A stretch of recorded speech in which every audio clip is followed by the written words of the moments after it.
జిల్లా కొవ్వేలిలో నిర్వహించిన భోగి వేడుకల్లో జిల్లా ఎస్పీ కొమ్మి కిషోర్ దంపతులు పాల్గొన్నారు. అలాగే బీజేపీ రాష్ట్ర ఉపాధ్యక్షుడు తపన చౌదరితో కలిసి సాంప్రదాయం వేడుకల్లో పాల్గొని సందడి చేశారు. అక్కడ ఏర్పాటు చేసిన జీవ వైవిధ్య స్టాల్స్ ను పరిశీలించారు. గోదావరి జిల్లాలు అంటే కోడి పందాలు మాత్రమే కాదని సాంప్రదాయ వేడుకలు ఘనంగా జరుపుకోవడం ఇక్కడి ప్రత్యేకత అని జిల్లా ఎస్పీ కొమ్మి కిషోర్ తెలిపారు. భోగి వేడుకలపై మరింత తాజా సమాచారం మా ప్రతినిధి భార్గవ్ అందిస్తారు. సాంప్రదాయ వేడుకల్లో అటు ప్రముఖులు కూడా పాల్గొన్నారు. బీజేపీ రాష్ట్ర నేత తపనా చౌదరి ఇప్పుడు మనతో ఉన్నారు. సార్ చెప్పండి సార్, మీ స్వగ్రామం కొవ్వలిలో ఏ విధంగా జరుగుతున్నాయి వేడుకలు? గత 12 సంవత్సరాలుగా మా గ్రామం కొవ్వలిలో ఊరంతా కలిసి సంక్రాంతి జరుపుకోవడం అనేది ఆనవాయితీగా వస్తోంది. దాన్ని కొనసాగిస్తూ ఈ సంవత్సరం కూడా పెద్ద ఎత్తున అందరూ కూడా వివిధ స్థలాల నుంచి రావడం, ఈ విధంగా కుటుంబాలతో కలిసి సెలబ్రేట్ చేసుకోవడం చాలా ఆనందంగా ఉంది. జీవ వైద్యాన్ని కూడా ఇక్కడ మెసేజ్ ఇస్తూ ఉంటారు. అసలు ఎలా ఏ విధంగా జరిగితే బాగుంటుంది అనుకుంటున్నారు? ఇప్పుడు ఉన్నటువంటి పరిస్థితులు ఏ విధంగా మారిపోయాయి? బయోడైవర్సిటీ, జీవ వైవిధ్యం గురించి మన పెద్దలకి అట్లీస్ట్ మేము చిన్నప్పుడు చెప్పాల్సిన అవసరం లేకుండే. ఎందుకనంటే జీవన విధానంలోనే పాటిస్తూ ఉండేవాళ్ళం. ఇప్పుడు కొత్త జనరేషన్కి తప్పకుండా మనం దీని గురించి చెప్పాల్సిన ఆవశ్యకత ఎంతైనా ఉంది. ఈ సందర్భంగా మన ప్రకృతికి సంబంధించిన పండుగల సందర్భంగా ప్రకృతిని ఎలా కాపాడుకోవాలి, పర్యావరణాన్ని ఎలా కాపాడుకోవాలనే దాని గురించి చెప్పడం చాలా సంతోషకరమైన విషయం. చూస్తున్నాం ఇక్కడ ఉన్నటువంటి వేడుకల్లో ఎస్పీ దంపతులు కూడా పాల్గొన్నారు. జిల్లా ఎస్పీ కిషోర్ గారు ఉన్నారు.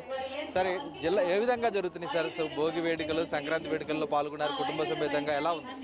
చాలా ఆనందంగా ఉందండి. గ్రామదీప్ ట్రస్ట్, తర్వాత కొవ్వలి గ్రామ ప్రజలు అందరూ కూడా విడివిడిగా కాకుండా అందరూ కలిసి ఒకే వేదిక మీద వచ్చి ఊరి పండుగ కలిసిమెలిసి జరుపుకోవడం చాలా సంతోషదాయకం. అలాంటి వేడుకల్లో పాల్గొన్నందుకు మాకు కూడా ఆనందంగా ఉంది. తెలుగు సంస్కృతి సంప్రదాయాలకు ప్రతీకైన సంక్రాంతి పండుగని ఈ విధంగా సంస్కృతి పరంగా మనం జరుపుకోవాలి. ఒక సంక్రాంతి, గోదావరి అంటే కోడి పందాలని వేరే ప్రచారం లాగా అయిపోయింది, కానీ సంక్రాంతి అంటే ఇన్ని ఉంటాయి. సో కొవ్వలిని అందరూ స్ఫూర్తిగా తీసుకొని మన సంస్కృతిని పూర్తిగా ఎంజాయ్ చేయాలని కోరుకుంటున్నాం. చూస్తున్నాం చాలా వరకు కూడా నేచర్ అంతా కూడా ఈరోజు అనేక ప్లాస్టిక్ కానీ ఇతర వాటి వల్ల కూడా పాడైపోతున్నట్టు ఆవేదన కూడా అనిపిస్తుంది. ఇక్కడ కూడా ఒక మెసేజ్ ఇచ్చారు పబ్లిక్, మీరేం తెలియజేస్తారు? ఖచ్చితంగా మనం ప్లాస్టిక్ ఇప్పుడు ఓన్లీ పర్యావరణం అనే కాకుండా ఆరోగ్యానికి కూడా చాలా హానికరం అని చెప్తున్నారు.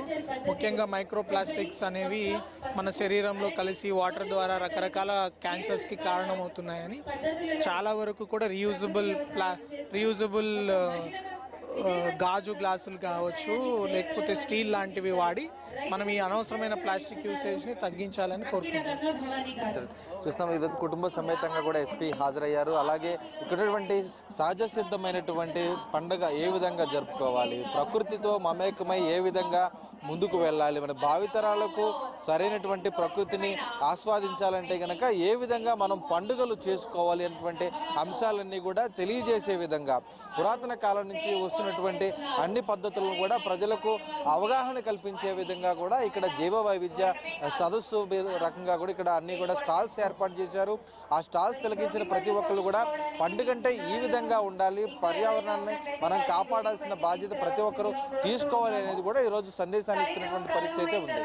కెమెరా పర్సన్ చండితో భార్గవ్ న్యూస్, కొవ్వలి గ్రామం నుంచి.